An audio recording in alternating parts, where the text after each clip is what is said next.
అందరికీ నమస్కారం.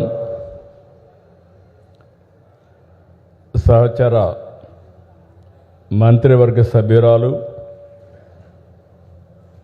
Tribal welfare minister గుమ్మడి సంధ్యారాణి, గౌరవ పార్లమెంట్ సభ్యులు కేసినేని శివనాథ్ గారు, విజయవాడ సెంట్రల్ ఎమ్మెల్యే గౌరవనీయులు బోండా ఉమామహేశ్వరరావు గారు, పాలకొండ ఎమ్మెల్యే గౌరవనీయులు జయకృష్ణ గారు, విజయవాడ ఈస్ట్ ఎమ్మెల్యే గద్దె రామ్మోహన్ రావు గారు, జీసీసీ చైర్పర్సన్ కెడారి శ్రావణ్ గారు, ఎస్టీ కమిషన్ మెంబర్ గొర్ల సునీత గారు, గిరిజన నాయకురాళ్ళు అయినటువంటి గిడ్డేశ్వరి గారు, దన్ను దొరగారు, దారా నాయక్ గారు, శ్రీనివాసరెడ్డి గారు, మోజోరి తేజావతి గారు, గంగులయ్య గారు, భూదేవి గారు. ఈరోజు ఇద్దరిని చూసాం. గాయత్రి ఒక ఆదర్శం. ఈ ప్రభుత్వం వచ్చిన తర్వాత ఏం చేయగలిగిందో చాలా స్పష్టంగా చెప్పింది. రాంబాబు ఏజెన్సీ ఏరియా నుంచి కాఫీలో వారి అనుభవాన్ని గురించి వారు చెప్పారు. ఇవన్నీ కూడా జయప్రదం చేసినటువంటి సెక్రటరీ ట్రైబల్ వెల్ఫేర్ నాయక్ గారు, అదే మరిగా ట్రైబల్ వెల్ఫేర్ డిపార్ట్మెంట్ నుంచి చాలామంది అధికారులు పనిచేస్తున్నారు, ఐఏఎస్. వాళ్ళందరికీ ఈరోజు ఈ కార్యక్రమానికి విచ్చేసినటువంటి వివిధ ప్రాంతాలకు సంబంధించిన గిరిజన సోదరమండలందరికీ పేరు పేరున మనస్ఫూర్తిగా అభినందనలు. అందరికీ స్వాగతం, సుస్వాగతం. మొట్టమొదటిసారిగా మీ అందరికీ అంతర్జాతీయ ఆదివాసీ దినోత్సవ శుభాకాంక్షలు. నేను ఎప్పుడూ మీకు చెప్తున్నాను, ప్రకృతిని దేవతగా భావించి, అడవిని అమ్మగా ఆరాధించి, తమ సంస్కృతి సాంప్రదాయాల్ని శతాబ్దాలుగా కాపాడుకుంటూ వస్తున్న ఆదివాసీ సోదరమండలికి మరొక్కసారి అభినందనలు. అవకాశాలు కల్పిస్తే అద్భుతాలు చేయగల సామర్థ్యం ఆదివాసీలకు ఉంది. ఈరోజు మనం ఒక్కసారి ఆలోచిస్తే, ఒక సామాన్య ఆదివాసీ మహిళ ద్రౌపది ముర్ము ఈరోజు మన రాష్ట్రపతి. ఇది మనందరికీ గర్వించదగ్గ విషయం. రాష్ట్రపతిగా గిరిజన మహిళ ద్రౌపది ముర్ము గారు ఉన్న సమయంలో మనం ఎంతో సంబరంగా 80వ స్వాతంత్ర దినోత్సవాన్ని ఈ నెల 15వ తారీఖున జరుపుకుంటున్నాం. ఇది శుభ పరిణామం. దేశానికి ఇది ఒక గర్వ కారణం అని చెప్పి మరొక్కసారి మీ అందరికీ తెలియజేస్తున్నా. ఇంకొక పక్క ఆవిడ జీవితం కూడా ఒక ఆదర్శం. మీరందరూ గుర్తుపెట్టుకోవాలి, కష్టాలుంటే కష్టాలు ఉన్నాయి కాబట్టి ఏమీ చేయలేమనుకుంటారు. ఒక్కసారి ముర్ము గారిని ఆలోచిస్తే, ఒరిస్సాలో ఆదివాసీ కుటుంబంలో ఆమె జన్మించారు. అనేక కష్టాలు అధిగమించి ఉన్నత విద్య చేశారు. ఉపాధ్యాయురాలుగా మొదట ఆవిడ జీవితాన్ని ప్రారంభించారు. తర్వాత ఒరిస్సా గవర్నమెంట్లో ఒక మంత్రి అయ్యారు. అక్కడి నుంచి జార్ఖండ్లో గవర్నర్ అయ్యారు. అక్కడి నుంచి 2022లో భారతదేశానికి 15వ రాష్ట్రపతిగా ఎన్నికైన తొలి ఆదివాసీ మహిళ ద్రౌపది ముర్ము గారు. ఇదంతా ఊరికే అయిపోలేదు. ఇప్పుడే ఇక్కడ గాయత్రి గారు చెప్పారు, అదే మరిగా మన మిత్రులు కూడా కొన్ని విషయాలు చెప్పారు. ఇక్కడంతా కూడా మనం గుర్తుపెట్టుకోవాల్సింది, ఈ రోజు నుంచి 15 వరకు, ఆగస్టు 15 వరకు అంతర్జాతీయ ఆదివాసీ దినోత్సవ సందర్భంగా ఒక డిక్లరేషన్ ఇస్తున్నా. ఏదైనా సాధ్యం. అందుకే మీ అందరూ కూడా గుర్తుపెట్టుకోవాల్సింది సంకల్పం ముఖ్యం అనే నేను ద్రౌపది ముర్ము గారు ఈరోజు రాష్ట్రపతిగా పనిచేస్తున్నారు. ఆవిడ కూడా ఒక సాధారణ మహిళ, గిరిజన కుటుంబంలో పుట్టిన మహిళ, మారుమూల ప్రాంతంలో పుట్టిన మహిళ. ఆవిడ చిన్న స్థలంలోనే లేకుంటే కుటుంబంలో కుటుంబ సభ్యుల్ని పోగొట్టుకుంటే వీరోచితంగా జీవితాన్ని ముందుకు సాగించిన మహిళ. అందుకే ఈరోజు ఒక భారత రాష్ట్రపతి అవ్వగలిగారు. వీరొక్కరే కాదు, మీరంతా ఒకటి గుర్తుపెట్టుకోవాలి. అబ్దుల్ కలాం అనే నేను చరిత్రలో మిగిలిపోయారు. అదే మారుగా బిఆర్ అంబేద్కర్ అని నేను ఒక రాజ్యాంగాన్ని రాసి మనకు అప్పచెప్పి వెళ్ళారు. ఇంకొక పక్క ఈరోజు మనం చూస్తే ఎన్టీఆర్ని ఒకసారి గుర్తుపెట్టుకుంటే ఆయన అంతే పేదవాళ్ళ గుండెల్లో, గిరిజనుల్లో, ఆదివాసుల్లో శాశ్వతంగా ఉండే ఏకైక వ్యక్తి నందమూరి తారక రామారావు గారు. ఇంకో పక్క ఈరోజు ప్రధానిగా నరేంద్ర మోడీ అనే నేను దేశ ప్రతిష్టని ప్రపంచమంతా చాటి చెప్పగలిగారంటే ఈ విషయాలన్నీ మీరు గుర్తుపెట్టుకోవాలి. అందరూ సాధారణ కుటుంబాలను పుట్టారు, చిన్న కుటుంబంలోనే పుట్టారు. పుట్టినప్పుడు బరువు కూడా యూనిఫామ్గానే ఉంటుంది. ఒకరు ఎక్కువ బరువు, ఒకరు తక్కువ బరువు పుట్టరు. ఓసారి కొన్ని వ్యత్యాసాలు ఉన్నా మళ్ళీ కరెక్ట్ చేసుకుంటాం. అయితే ఈ సందర్భంగా మీరు గుర్తుపెట్టుకోవాల్సింది నేను ఏంటి, ఎలా ఎదగాలి, ఈ సమాజానికి దేశానికి నేను ఏమి ఇవ్వాలి అనే లక్ష్యంతో మనం పనిచేయాల్సిన అవసరం ఉంది. మనమంతరం దేశ అభివృద్ధిలో భాగస్వాములు కావాలి. ఈ విషయం మీ అందరినీ కోరుతున్నాను. ఎందుకు ఈ విషయం చెప్తున్నానంటే నేను నా దేశం అన్నింటికంటే ముఖ్యంగా ఉండాలి. మీరు బాగుండాలి, మీ కుటుంబం బాగుండాలి, మీ గ్రామం బాగుండాలి, ఈ దేశం బాగుండాలనే పనితో మనం పనిచేయగలిగితే ఇక ఏ సమస్య ఉండదనే విషయం గుర్తుపెట్టుకోవాలి. దేశభక్తి అన్నింటికంటే ముఖ్యం. ఇక్కడే మీరు చూశారు, తెలుగు తల్లితో ప్రారంభించాం, వందే మాతరం పాడుకున్నాం, మళ్ళీ జనగణమనతో మన మీటింగ్ కూడా సమాప్తి చేస్తున్నాం. ఈ స్ఫూర్తిని ఇంటింటికి తీసుకెళ్లాల్సిన అవసరం ఉంది. నీ కోసం నువ్వేం చేసుకుంటున్నావు, నీ కుటుంబం కోసం ఏం చేస్తున్నావు, దేశం కోసం ఏం చేస్తున్నావు అనే ఆలోచన అందరిలో రావాల్సిన అవసరం ఉంది. ఈ స్వాతంత్ర సమర దినోత్సవ సందర్భంగా 7 రోజులుంది. ఈ రోజుటి నుంచి 15 వరకు. ఆ తర్వాత 2047 వికసిత్ భారత్ స్వర్ణాంధ్రప్రదేశ్ ఉంటుంది. మీరు కానీ అనుసంధానం కాగలిగితే ఆకాశమే హద్దుగా మీరు ఎదిగే పరిస్థితి వస్తుంది. అందుకోసమే నేను చెప్తున్నా, నీ కోసం నువ్వు పనిచేయడమే కాదు, సమాజానికి దేశానికి ఏం చేస్తారో, ఏం చేయగలుగుతారో మీరు కూడా ఆలోచించాల్సిన అవసరం ఉంది.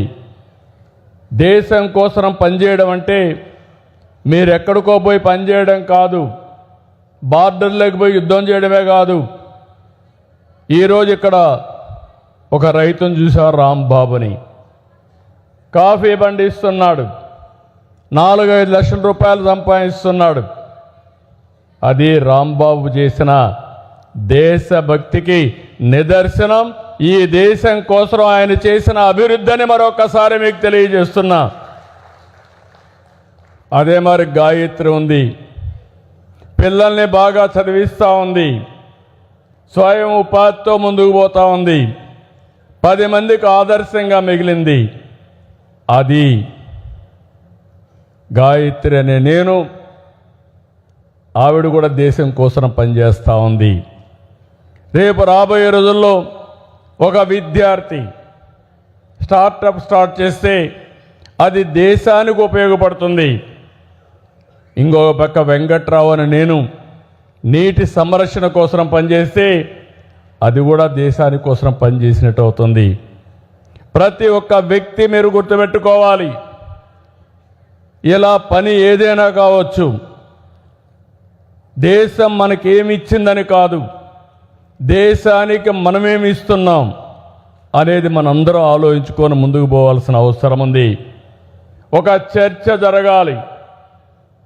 ప్రతి ఒక్కరిలో, ఒక ఆఫీసర్లో, ఒక వ్యాపారస్తుల్లో, ఒక రైతు, ఒక కూలీ, ఒక ఆదివాసీ, ప్రతి ఒక్కరు కూడా ఆలోచించి మీరు కానీ సరైన విధంగా మీరు చేసుకోగలిగితే, ఒక విద్యార్థి బాగా చదివి ఒక స్టార్టప్ కంపెనీ పెట్టగలిగితే అదే దేశానికి నిజమైన అభివృద్ధి అని మరొక్కసారి మీకు తెలియజేస్తున్నా.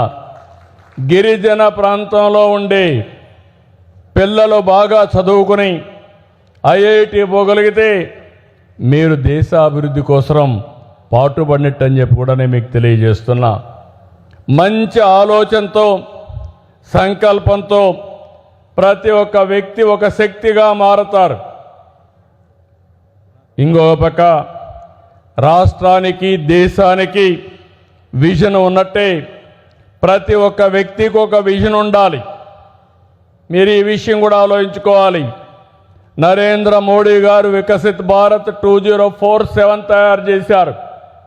అదే సందర్భంలో ఈ రాష్ట్ర ముఖ్యమంత్రిగా చంద్రబాబు అనే నేను స్వర్ణాంధ్రప్రదేశ్ తయారు చేశాను.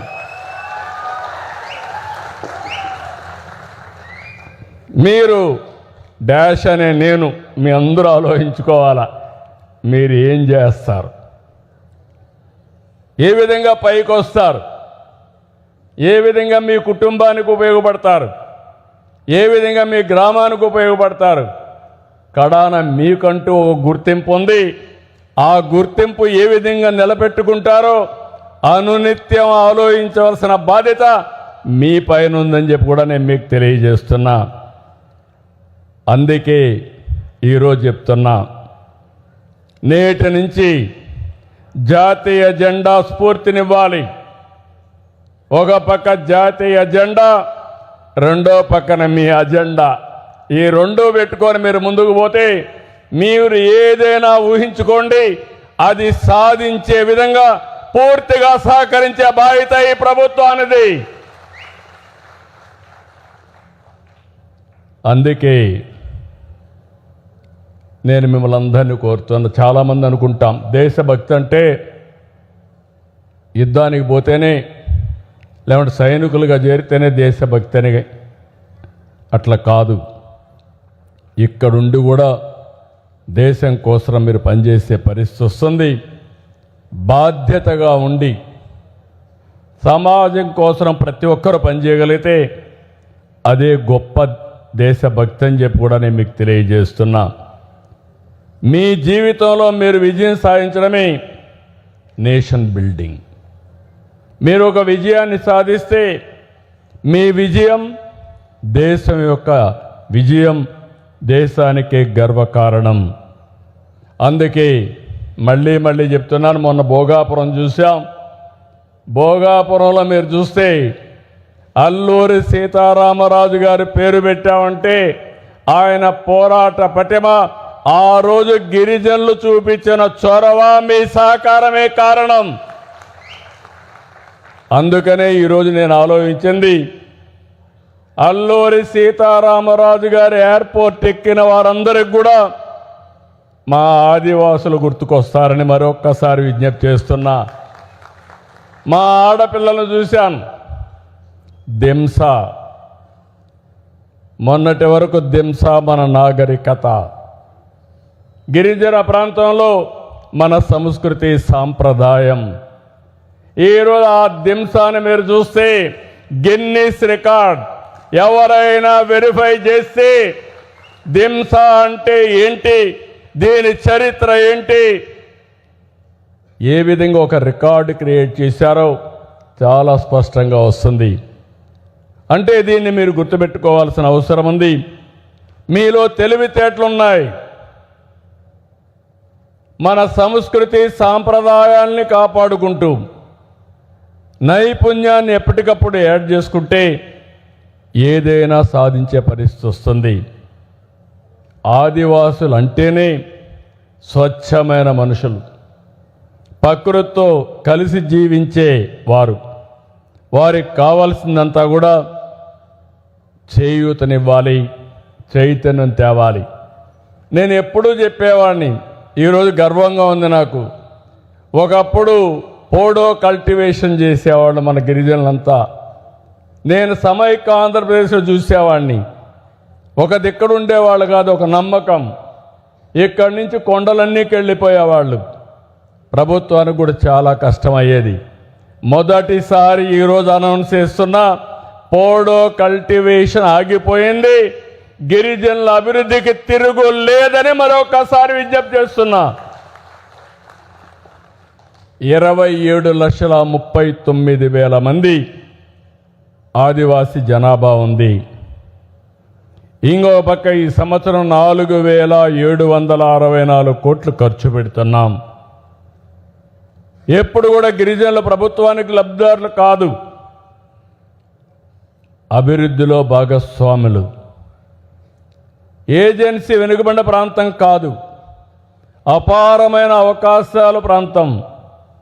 ప్రణాళికాబద్ధంగా పనిచేసి గిరిజనుల్ని పైకి తేవడం పెద్ద కష్టం కూడా కాదు. అందుకని మొన్న ప్రధానమంత్రి గారి చేతుల మీదుగా మనం విమానాశ్రయం భోగాపురంలో ఇనాగరేట్ చేసుకున్నప్పుడు మీరు చూపించిన చొరవ, అదే మాదిరిగా మీరు చేసిన పని నా జీవితంలో ఎప్పుడూ మర్చిపోలేను.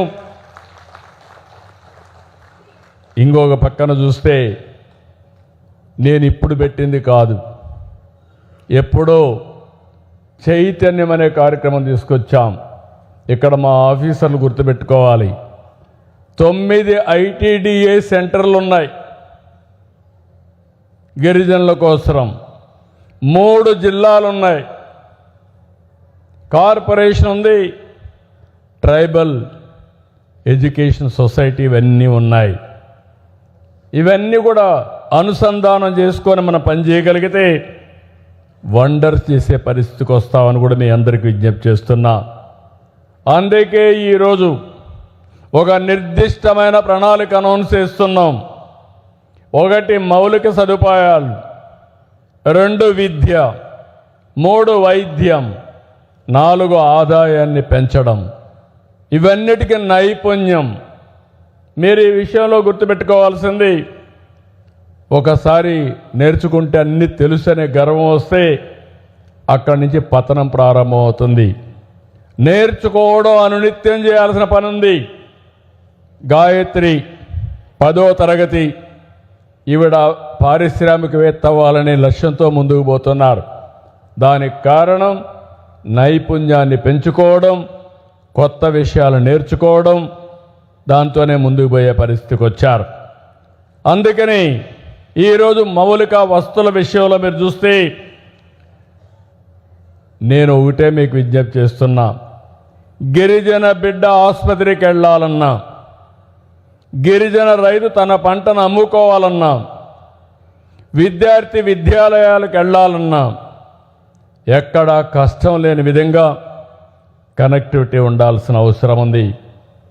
మొన్నే డిప్యూటీ సీఎం పవన్ కళ్యాణ్ గారు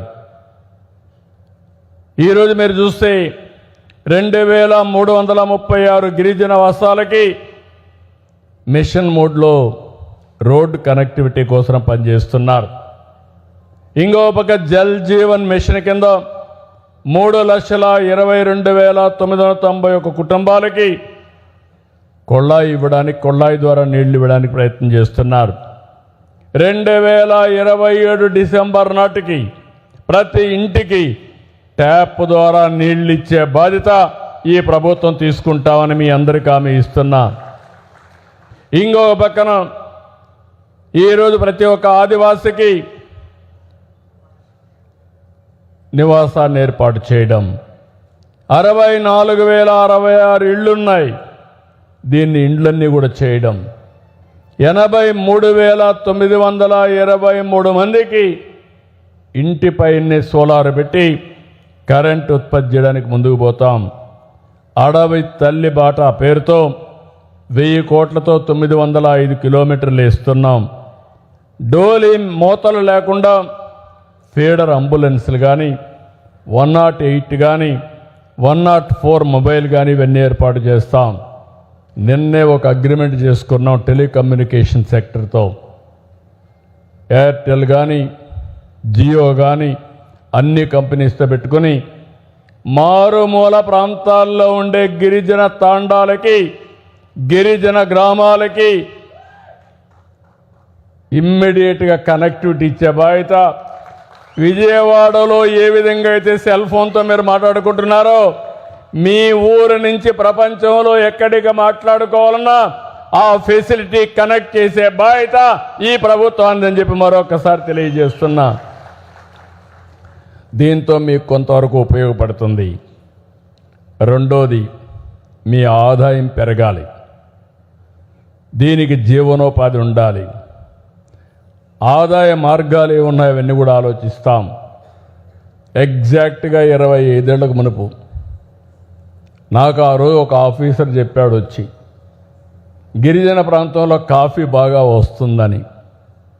నేను ఇమ్మీడియట్గా పిలిపించి స్టార్ట్ చేయమన్నాను. ఒక చిరు ప్రయత్నం, చిన్న ప్రయత్నం. అక్కడి నుంచి అప్పట్లోనే సిల్వర్ ఓక్ చెట్లు పెట్టి అక్కడి నుంచి కాఫీ ప్లాంటేషన్ ప్రారంభించి, కాఫీ ప్లాంటేషనే కాకుండా దాంట్లో పెప్పర్ కూడా లాభసాటిని అక్కడ పెట్టాం. ఇప్పుడే మన మిత్రుడు చెప్పాడు, కిందను కూడా పసుపు కూడా వేసే పరిస్థితికి వచ్చారు మళ్ళా ఇంటర్ కల్టివేషన్లో. దాంతో నేను తృప్తి పొందలేదు. దీన్ని ప్రపంచ స్థాయికి తీసుకెళ్ళాలి. నేమ్ కూడా నేనే పెట్టాను, Araku. Beautiful name, sweet name, Araku coffee. అక్కడి నుంచి అరకు కాఫీ అనే పేరు పెట్టి అక్కడి నుంచి గుర్తింపు తేవడానికి ప్రయత్నం చేశాను. ప్రమోట్ చేశా, మార్కెటింగ్ కల్పించా. నాంది ఫౌండేషన్ కూడా దీనికి ముందుకొచ్చి ఈ కాఫీని ప్రపంచవ్యాప్తంగా పాపులరైజ్ చేయడం మొదలుపెట్టారు. ఇప్పుడే మా ట్రైబల్ కార్పొరేషన్ ట్రేసబిలిటీకి ముందుకు పోతున్నారు. అంటే ఏ గ్రామంలో, ఏ పొలంలో ఏ రైతు ఈ కాఫీ పండించాడు, ఏ విధంగా పండించాడో అది చూసుకుంటూ కాఫీ తాగే పరిస్థితి వస్తుంది. నరేంద్ర మోడీ గారు 2016లో విశాఖపట్నం వస్తే ఆయన తీసుకొచ్చి అరకు కాఫీ తాగిచ్చి, ఆ రోజు ఆయన తాగిన తర్వాత చాలా హ్యాపీగా ఫీల్ అయ్యాడు. మంచి కాఫీ బాగుంది టేస్ట్ అని. అక్కడి నుంచి 2-3 సార్లు మొన్నే మీరు చూస్తే ఆయన అరకు కాఫీ గురించి మన్ కీ బాత్లో చెప్పారు. మొన్న ఆస్ట్రేలియాకు పోతే ఆస్ట్రేలియా ప్రధానమంత్రికి అరకు కాఫీ గిఫ్ట్ ఇచ్చి దీనికి ప్రాముఖ్యత తీసుకొచ్చారు. అంటే మీరు ప్యారిస్కి పోతే ప్యారిస్లో మన అరకు కాఫీ కనపడొస్తుంది. ఒక స్టాల్ కాదు, 5-6 పెట్టే పరిస్థితికి వచ్చారు. అంటే మీరు ఇక్కడ గుర్తుపెట్టుకోవాల్సింది ఒక సంకల్పం, నిరంతరం పనిచేయడం. నా దగ్గరికి ఎవరు వచ్చినా, నేను ఎవరిని కలిసినా, ఏది ఇచ్చినా ఏది ఇవ్వకపోయినా అరకు కాఫీ మాత్రం తప్పకుండా బహుకరిస్తాను. దేనికోసం? మార్కెటింగ్ చేయాలి. మీరు పండించే పంటలకు గిట్టుబాటు ధర రావాలి. గిరిజన రైతులు, ఆదివాసులకు న్యాయం జరగాలని ముందుకు పోతున్నాను. ఇప్పుడు అరకు కాఫీ అనేది ఎక్స్పీరియన్స్ సెంటర్గా తయారైంది. అరకు కాఫీ తాగడమే ఒక అనుభవం. పార్లమెంట్లో పెట్టాం, చాలా హ్యాపీగా ఫీల్ అవుతున్నారు. చాలా డిమాండ్లు వస్తున్నాయి. దీన్ని ఇంకా ముందుకు తీసుకెళ్తాం. అరకుని గ్లోబల్ బ్రాండే కాకుండా వన్ ఆఫ్ ది బెస్ట్ బ్రాండ్గా తయారు చేసి ఆదివాసులను ఆదుకోవడంలో ముందుంటామని చెప్పి నేను మీకు తెలియజేస్తున్నా. ఇక్కడ పండని పంటే లేదు. కడాన ఇప్పుడు వచ్చే పంటలే కాకుండా ఆవకాడు లాంటివి పంటలు కూడా ఇక్కడ వస్తాయి. సాఫ్రాన్ ఇక్కడ వస్తుంది. కాశ్మీర్లోనే పండుతుంది అనుకుంటే కాదు, మా అరకులో కూడా పండుతుందని చెప్పి మన వాళ్ళు సాఫ్రాన్ కూడా వేసే పరిస్థితికి వచ్చారు. అందుకే గిరిజన ఉత్పత్తులకు విలువను జోడిస్తాం. సీతంపేట పసుపు, రంపచోడవరం రబ్బర్, పార్వతీపురం పైనాపిల్, తేనె, తాటి బెల్లం. ఏ ప్రాంతానికి ఆ ప్రాంతం వన్ ప్రోడక్ట్ కానీ 2-3 ప్రోడక్ట్లు పెట్టి ప్రపంచంలో గుర్తింపు తీసుకొచ్చే బాధ్యత, మార్కెట్ చేసే బాధ్యత ఈ ప్రభుత్వం తీసుకుంటాం. బ్రాండింగ్ కూడా తీసుకొస్తాం. కాబట్టి మీరందరూ గుర్తుపెట్టుకోవాల్సింది, ప్రతి ఒక్కరూ ఆ దృష్టితో ఆలోచించాలి.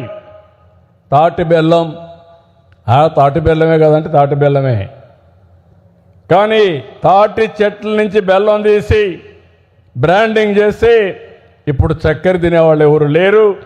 తాటి బెల్లం ఆరోగ్యానికి మంచిది. తప్పకుండా కాఫీ తాగాలన్నా, టీ తాగాలన్నా, స్వీట్ చేసుకోవాలన్నా తాటి బెల్లంతోనే చేసే రోజు వస్తుంది. దాన్ని ప్రమోట్ చేసే బాధ్యత తీసుకుంటాం. ఈరోజు ఇక్కడ చూశారు, వేదిక మీద 19 MOUలు చేశారు. ఇవన్నీ అయితే దేశంలో ఉండే NGOల్ని గిరిజనులకు, ఆదివాసులకు సహకరించే వాళ్ళందరినీ తీసుకొస్తున్నాం.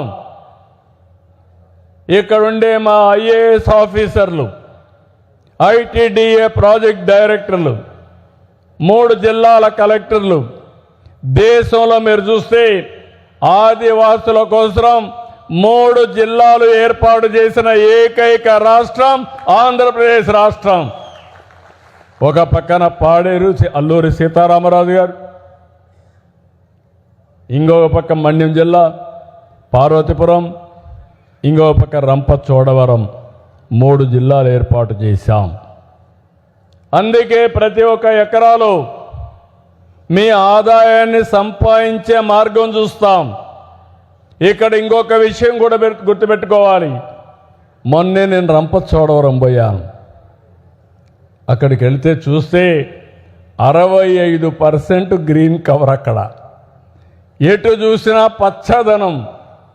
ఒక పక్క పోలవరం, ఇంకో పక్క రిజర్వాయర్లో కూడా స్వచ్ఛమైన గాలి.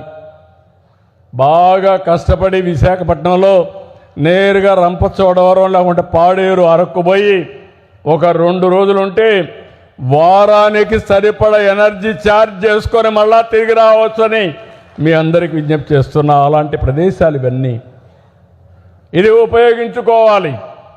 అందుకే టూరిజాన్ని ప్రమోట్ చేస్తాం. ఈరోజు అరకు నుంచి మీరు గుర్తుపెట్టుకోవాల్సిందే, మామూలుగా మీరు మంచి వాతావరణం ఉండే ప్రదేశాలకు పోవాలంటే ఊటీకి పోవాలి, లేకుంటే కాశ్మీర్కి పోవాలి. కాశ్మీర్ కంటే బాగుండే ప్లేసు మన అరకు, మన లంసింగి, మన పాడేరుని మరొకసారి మీ అందరికీ విజ్ఞప్తి చేస్తున్నా. సుందరమైన ప్రాంతాలు ఉన్నాయి. అదే మరిగా ఎప్పుడు కూడా 30-32 డిగ్రీల టెంపరేచర్ కూడా క్రాస్ కాదు. సిటీ నుంచి 1 అవర్ జర్నీ. ప్రపంచంలో ఎవరు ఎక్కడ దిగినా నేరుగా భోగాపురం అల్లూరి సీతారామరాజు ఎయిర్పోర్ట్లో దిగి నేరుగా 1 గంటలో పాడేరుకు కానీ లేకుంటే అరకుకు పోయే పరిస్థితి వస్తుంది. ఆ రోడ్లు కూడా చాలా చక్కని రోడ్లు వస్తున్నాయి. రాయపూర్కి కానీ ఇవి రోడ్లు వచ్చేసాయి. దీనివల్ల చాలా వరకు మీరు చూస్తే గ్రీన్ ఫీల్డ్ రోడ్లు కూడా వచ్చాయి. అందుకే నేను మిమ్మల్ని అందరినీ కోరుతున్నాను, రాబోయే రోజుల్లో గిరిజన ప్రాంతంలో ఉండే ప్రతి ఒక్క మహిళ టూరిజాన్ని ప్రమోట్ చేసే పరిస్థితి రావాలి. మీ ఇల్లే అతిథి గృహం. ప్రతి ఒక్కరు కొత్త కొత్త అనుభవాలు కావాలని చూస్తారు. 24 గంటల బిజీ లైఫ్లో ఈ టెక్నాలజీతో విసిగిపోయి ప్రశాంతమైన వాతావరణం కావాలంటే, ప్రశాంతమైన మనుషులు కావాలంటే దానికి ఏకైక ప్లేస్ గిరిజన ప్రాంతం తప్ప, ఆదివాసులుండే ప్రాంతం తప్ప ఇంకోటి కాదు. దీన్ని సక్రమంగా మనం ఉపయోగించుకుంటే మనం బాగుపడమే కాకుండా ప్రపంచానికే ఆతిథ్యం ఇచ్చిన వాళ్ళం అవుతాం. ఇవి చేయడం కోసం ఎక్కడికక్కడ నైపుణ్యం. మూడోది, మీరందరూ అనుకుంటున్నారు మాకు అన్నీ తెలుసని. నేర్చుకోవాల్సింది ఇంకా చాలా ఉంది.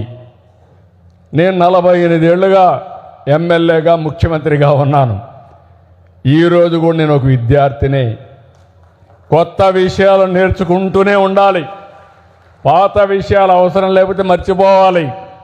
అట్లా కాకుండా నేను పాత సాంప్రదాయాల్లోనే ఉంటానంటే 2 రోజులు అవుట్ ఆఫ్ సర్క్యులేషన్ అయిపోతాం. మనం ఎవరికి ఉపయోగపడం. ఈ విషయం మీరు గుర్తుపెట్టుకోవాలి. ఇంగ్లీష్ కానీ, లైఫ్ స్కిల్స్ కానీ, వృత్తి నైపుణ్యం కానీ, ఉద్యోగ సాధన నైపుణ్యాలని, అడ్వాన్స్డ్ కోర్సెస్ని, కొత్త సాంకేతికతని ఎప్పటికప్పుడు నేర్చుకోవాల్సిన అవసరం ఉంది. ఈరోజు మనందరం కూడా ఒక ఇన్స్పైరింగ్ టైంలో ఉన్నాం. ఈ విషయం మీరు గుర్తుపెట్టుకోవాలి. టెక్నాలజీ ఉంది, నాలెడ్జ్ ఉంది. ఈ రెండు అనుసంధానం చేసే నాయకత్వం కావాలి. అప్పుడు మీరు ఏమనుకుంటే అవి చేసే అవకాశాలు వస్తాయి. అందుకే నేను ఇక్కడ ఆలోచిస్తున్నా, ఆదివాసీ యువతకి, ఈ అడవుల్లో ఉండే పిల్లలకి ఆర్టిఫిషియల్ ఇంటెలిజెన్స్ వరకు పోవాలని ఇప్పుడే ఐఐటి చెన్నైతో ఎంఓయూ చేశామని చెప్పి కూడా నేను మీకు తెలియజేస్తున్నా. ఇంకో పక్క మీరు ఒకసారి చూస్తే నాణ్యమైన వైద్య సేవలు ఇస్తాం. పాడేరులో మెడికల్ కాలేజ్ వచ్చింది. పార్వతీపురం, సీతంపేట, రంపచోడవరం, చింతూర్, కేఆర్పురం, శ్రీశైలం ప్రాంతంలో మల్టీ స్పెషాలిటీ ఆసుపత్రులు నిర్మాణం చేస్తాం. సంజీవిని ప్రాజెక్టు ద్వారా ప్రతి ఒక్కరి యొక్క ఆరోగ్య పరిస్థితుల్ని డిజిటలైజ్ చేస్తాం. ప్రపంచంలో ఉండే నాలెడ్జ్ తీసుకొచ్చి మీ ఇంటి దగ్గర మీ ఆరోగ్యానికి సంబంధించిన వైద్యం చేసే పరిస్థితి తీసుకొస్తాం. ఈరోజు ఈ ప్రాంతంలో మనం ఒకసారి చూస్తే సికిల్ సెల్ అనీమియా పెద్ద ఎత్తునుంది. దీనివల్ల కొన్ని సమస్యలు వస్తున్నాయి. అందుకే 10,000 రూపాయలు పెన్షన్ కూడా ఇచ్చి ఏ విధంగా దీన్ని కంట్రోల్ చేయాలనో పూర్తిగా నివారిస్తాం. ఇప్పుడే ఇద్దరు మాట్లాడారు. రాంబాబు మాట్లాడుతూ 3 పిల్లలు 15,000 వచ్చింది. గాయత్రి మాట్లాడి 2 పిల్లలుంటే 15,000 వచ్చింది. ఈరోజు మీరు చూస్తే 4,92,000 మంది ఎస్టీ విద్యార్థులకి 650 కోట్ల రూపాయలు తల్లికి వందనం కింద వేసిన బాధ్యత ఈ ప్రభుత్వానిది. ఇంకో పక్క అన్ని స్కూల్స్ని స్ట్రీమ్లైన్ చేస్తున్నాం. గవర్నమెంట్ స్కూల్స్కి ఇప్పుడు క్రేజ్ పెరిగింది. ఒకప్పుడు ప్రైవేట్ స్కూల్స్కి పోవాలనుకునేవాళ్ళు ఇప్పుడు రివర్స్ గేర్లో అందరూ గవర్నమెంట్ స్కూల్స్కి వచ్చే పరిస్థితికి వస్తున్నారు. ఈరోజు ఇక్కడ చూస్తే ప్రతి ఒక్క గిరిజనులకి ఒక మంచి విద్య అందించాలి. ఇంకో పక్క మీరు ఒకసారి చూసిన మొన్న అనుభవంతో కొన్ని స్కూల్స్లో ఐఐటి కోసం ప్రయత్నం చేసాం. ఆల్ ఇండియా ఎగ్జామ్స్ కోసం మొదటిసారి 21 మంది గిరిజనులకి ఆల్ ఇండియా పరీక్షల్లో మన పాఠశాల పిల్లలకు వచ్చింది. ఆ అనుభవం తీసుకొని విశాఖపట్నం మేకవారిపాలెంలో సెంటర్ ఆఫ్ ఎక్సలెన్స్ కింద 600 మంది మిరాకల్స్ మంచి పిల్లలను తీసుకొని ప్రత్యేకమైన కోచింగ్ సెంటర్ పెట్టాం. ఇప్పుడే నాయక్ గారిని అడిగా, ఎట్టి పరిస్థితుల్లో 100 మంది ఆల్ ఇండియా పరీక్షల్లో పాస్ కావాలి.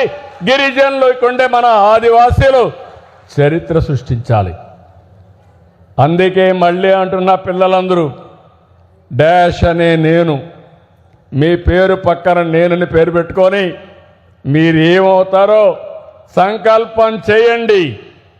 1 ఇయర్లో మీరు ఐఐటికి పోవాలంటే ఐఐటి, ఐఏఎం పోవాలంటే ఐఐఎం, డాక్టర్ కావాలంటే డాక్టర్ అవుతారు. మీ జీవితాలు మారతాయని చెప్పి కూడా నేను మీకు తెలియజేస్తున్నా. అందుకని ఈరోజు 111 విద్యా సంస్థల అభివృద్ధికి 280 కోట్లు ఇచ్చాం. 42 రెసిడెన్షియల్ స్కూల్ భవనాలకి 150 కోట్లు 56 కోట్లు ఇచ్చాం. 418 సింగిల్ టీచర్ స్కూల్ భవనాలకి 45 కోట్లు ఇచ్చాం. ఆర్ఓ ప్లాంట్లు కానీ, టాయిలెట్లు కానీ, అదనపు గదులు అన్నీ కూడా ప్రొవైడ్ చేస్తున్న దీనికి ఒక 90 కోట్లు ఇచ్చాం. నేను మిమ్మల్ని అందరినీ ఒకటే విజ్ఞప్తి చేస్తున్నాను. చదువు జీవితాలను మారుస్తుంది, సమాజానికి విలువను పెంచుతుంది. దేశం అభివృద్ధి కావాలంటే మానవ వనరుల అభివృద్ధి చాలా ప్రాముఖ్యం. అది మా గిరిజన ప్రాంతాల్లో ప్రారంభం కావాలి, ఆదివాసుల నుంచి ప్రారంభం కావాలని మనస్ఫూర్తిగా ఆకాంక్షిస్తున్నా. మీలో పేదరికం పోవాలంటే, ఆర్థిక అసమానత తగ్గాలంటే దానికి శాశ్వత పరిష్కార మార్గం మానవ వనరుల అభివృద్ధి అని చెప్పి కూడా మీకు తెలియజేస్తున్నా. ఇంకో పక్క ఇవే కాకుండా ఉమ్మడి రాష్ట్రంలో ఆ రోజు గిరిజనుల కోసం, ఆదివాసుల కోసం మొట్టమొదటిసారిగా న్యాయం చేసిన వ్యక్తి నందమూరి తారక రామారావు గారు, పార్టీ తెలుగుదేశం పార్టీ. ఆ రోజు గిరిజన ప్రాంతంలో, ఆదివాసుల ప్రాంతంలో ఉద్యోగాలు మీకు ఇవ్వాలని నిర్ణయం చేశారు. తర్వాత కొట్టేస్తే 2000లో నేనే జీఓఎంఎస్ నెంబర్ 3 తీసుకొచ్చాను. దాని ద్వారా గిరిజన ప్రాంతాల్లో ఆదివాసుల ఉద్యోగాలు ఆదివాసులకే చెందాలనేది నా విధానం అని మరొకసారి మీ అందరికీ విజ్ఞప్తి చేస్తున్నాను. 20 ఏళ్ళ అనుభవంలో ఉంది, అమల్లో ఉంది. 2020లో సుప్రీంకోర్టు ఆ జీవోను కొట్టేస్తే సరిగా సమర్థించలేకపోయారు, సకాలంలో స్పందించలేకపోయారు. దానివల్ల ఇబ్బంది వచ్చింది. ఇప్పుడు మళ్ళీ నా దగ్గరికి వచ్చి అడిగారు. నేను ఒకటే చెప్తున్నాను, ఇది చేయవలసిన బాధ్యత ఉంది. సుప్రీంకోర్టు కొట్టేసింది.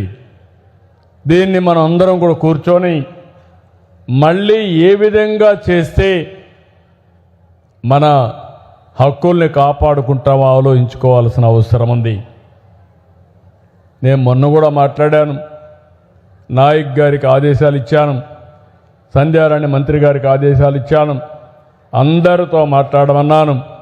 అందరితో మాట్లాడి అందరికీ ఆమోదయోగ్యమైనటువంటి విధానం అదే మరిగా అటు పార్లమెంట్లో కానీ ఇటు సుప్రీంకోర్టులో కానీ నిలబడే విధంగా వర్కౌట్ చేయాల్సిన అవసరం ఉంది.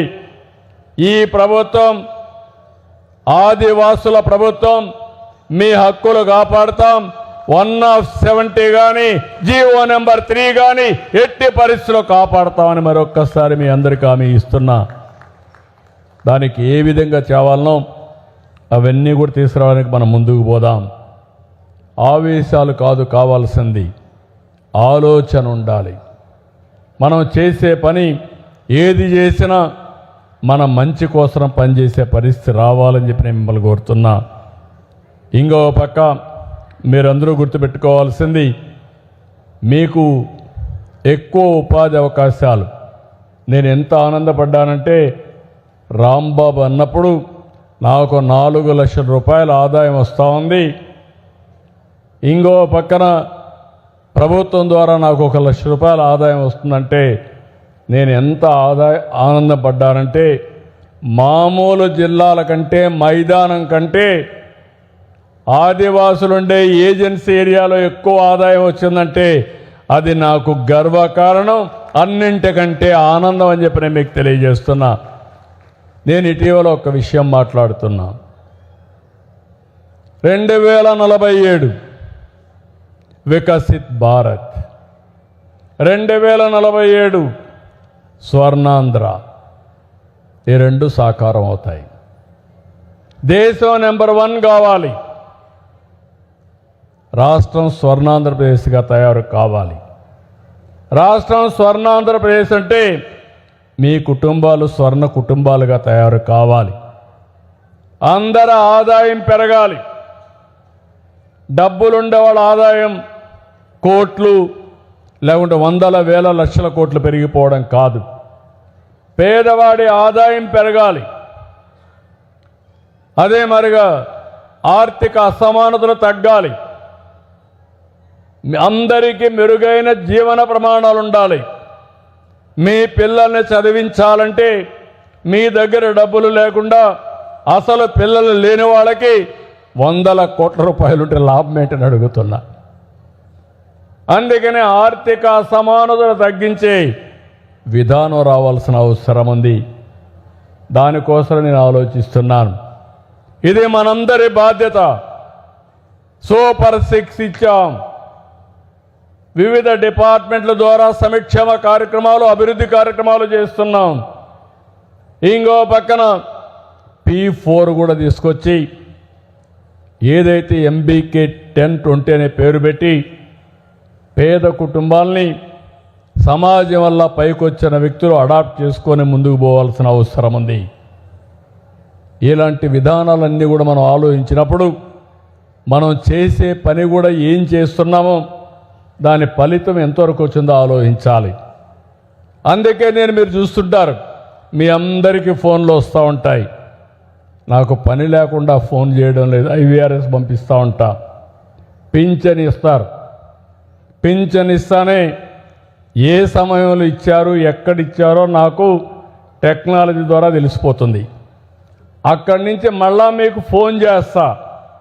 ఎందుకంటే మీతో మర్యాదగా మాట్లాడా, లేకుంటే భిక్షమారిగా మీ ఇంటికి ఇచ్చి మీ దగ్గర నుంచి 10 రూపాయలు కొట్టేశాడా, లేకుంటే మిమ్మల్ని తక్కువగా చూశాడా అని కాకుండా ప్రతి ఒక్కరిని గౌరవంగా చూసే బాధ్యత ఈ ప్రభుత్వానిదని మరొకసారి విజ్ఞప్తి చేస్తున్నాను.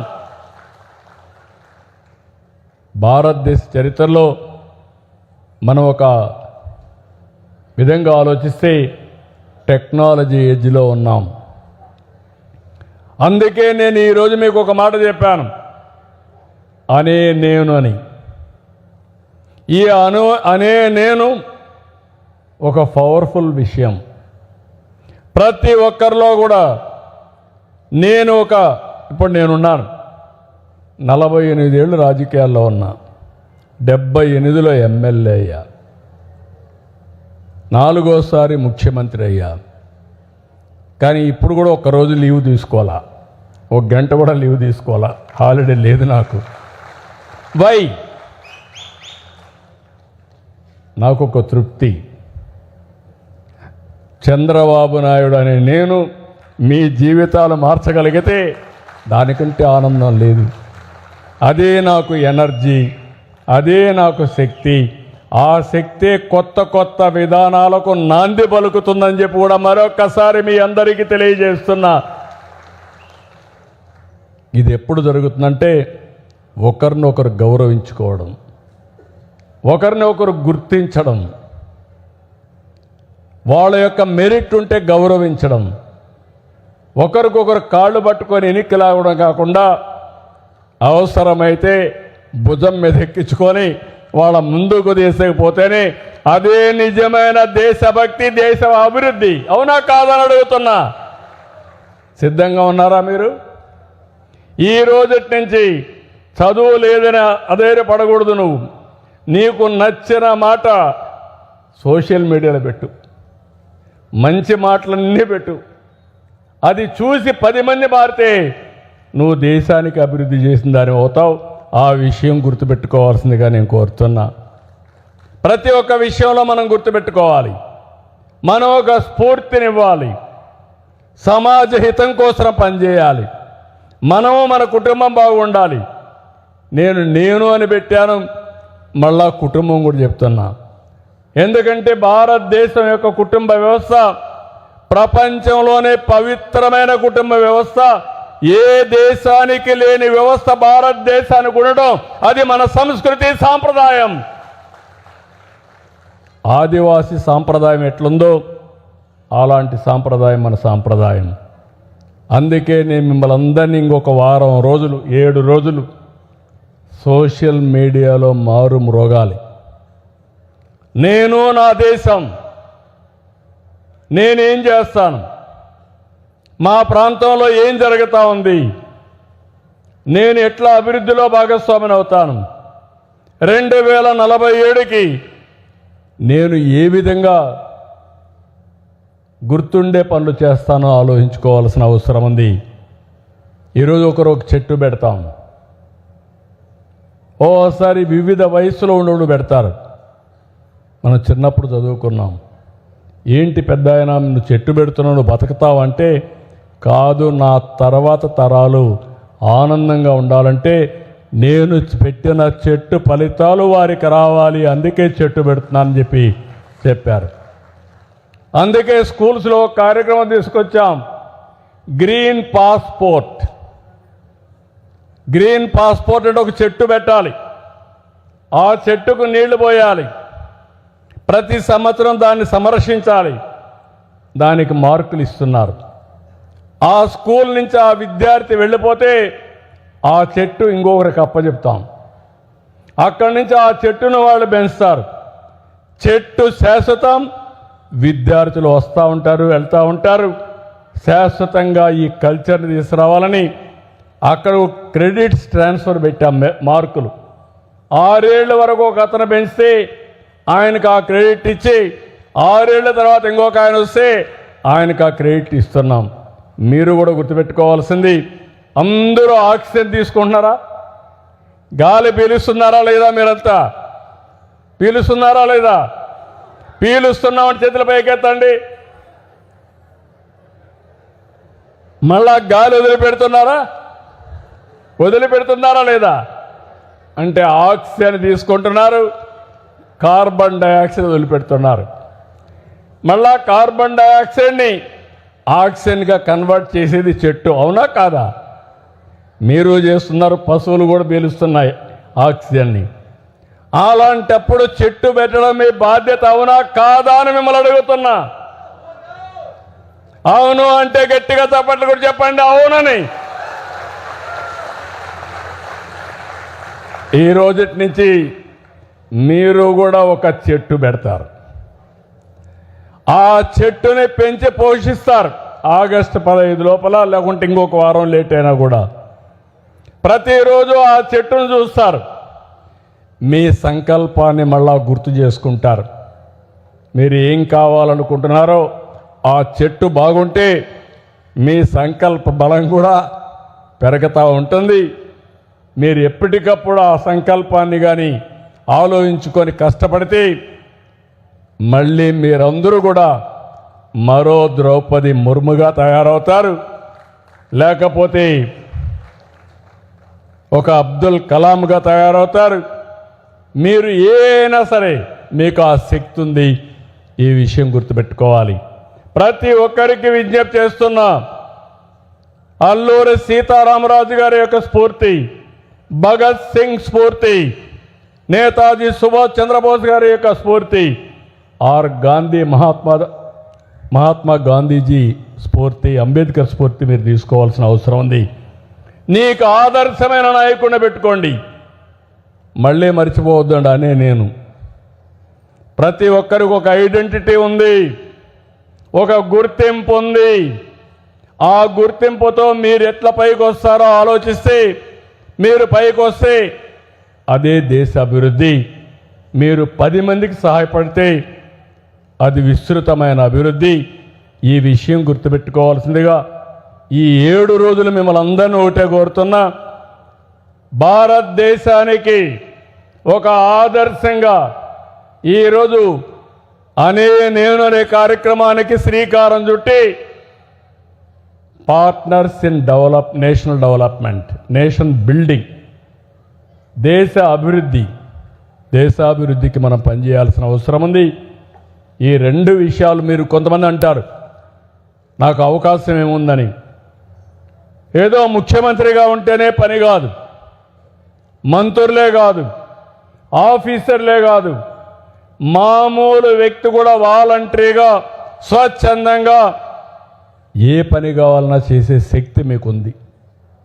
ఆ విషయం గుర్తుపెట్టుకోవాల్సిన అవసరం నేను తెలియజేసుకుంటూ, చాలా సంతోషమైన రోజు. నాకు ఎంత ఆనందంగా ఉందంటే, ఒక స్వచ్ఛమైన మనుషుల ముందర ఒక స్వచ్ఛమైన ఆలోచనని పంచుకోవడం నా అదృష్టంగా నేను భావిస్తున్నా. ఇది ఆదివాసీ దినోత్సవం, ఒక మంచి దినం. ఈ ఆదివాసీ దినోత్సవమే కాకుండా 80వ స్వాతంత్ర దినోత్సవాన్ని మనం జరుపుకుంటున్నాం. ఇంకా 21 సంవత్సరాల్లో భారతదేశం అగ్రదేశంగా ఉంటుంది, ఆంధ్రప్రదేశ్ స్వర్ణాంధ్రప్రదేశ్గా ఉంటుంది. మరి మీరు ఏ విధంగా సహకరిస్తారో ప్రతి ఒక్కరూ ఆలోచించాల్సిందిగా కోరుకుంటూ, ఈ అవకాశాన్ని ఇచ్చిన మీ అందరికీ మనస్ఫూర్తిగా అభినందనలు, ధన్యవాదాలు. ఇప్పుడు గట్టిగా మీరు చెప్పాలి, భారత్ మాతాకి అంటే గట్టిగా జై అని చెప్పాలి. భారత్ మాతాకి, ఇంకా గట్టిగా భారత్ మాతాకి, భారత్ మాతాకి, తెలుగు తల్లికి, తెలుగు తల్లికి, తెలుగు తల్లికి జై హింద్. దయచేసి అందరూ కూర్చోవాలండి.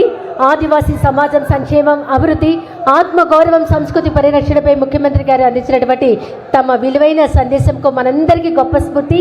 గౌరవ రాష్ట్ర ముఖ్యమంత్రి వర్యులకు హృదయపూర్వక ధన్యవాదాలు.